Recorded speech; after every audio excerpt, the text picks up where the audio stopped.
जळगावच्या बाजारात पुन्हा सोन्यात विक्रमी भाववाढ। सोन्याचे भाव 1,25,000 रुपयांच्या उंबरठ्यावर। पुढील काळात सोन्याचे भाव 1.5 लाखांवर जाण्याची शक्यता आहे।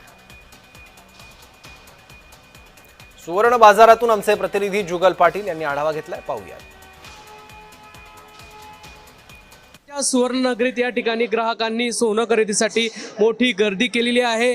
अमेरिकन बँकांचे व्याजदर कमी झाल्यामुळे कुठेतरी गुंतवणूकदारांनी सोन्याकडे आपला कल वळवल्यामुळे या ठिकाणी जळगावच्या बाजारात सातत्याने भाववाढ होत आहे। या संदर्भातलीच बातचीत करण्यासाठी आमच्या सोबत सुवर्ण व्यावसायिक सुशीलजी बापना आहेत। आम्ही त्यांच्याकडून या ठिकाणी जाणून घेणार आहोत।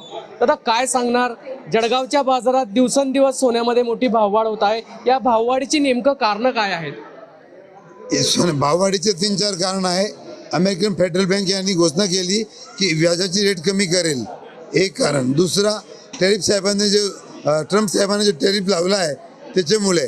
आणि तिसरं कारण आहे युद्धाची वाढती अशांती, त्याच्यामुळे जेवढे काही इन्व्हेस्टमेंट करणारे आहे सोन्यामध्ये, मोठे मोठे जे फंड आहे, विदेशी फंड, ते आणि सेंट्रल बँके, ते सर्व सोनं घेऊन राहिलं आहे, म्हणून सोन्याचे भाव जास्त वाढत आहे। आगामी काळात देखील अशीच भाववाढ होऊ शकते?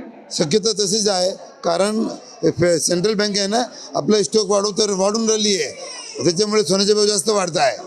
आजचे सोन्याचे भाव नेमके काय आहेत? आजचे सोन्याचे भाव 1,20,500 प्लस GST धरून 1,24,115 रुपये आहे। जुगल पाटील, जय महाराष्ट्र न्यूज, जळगाव।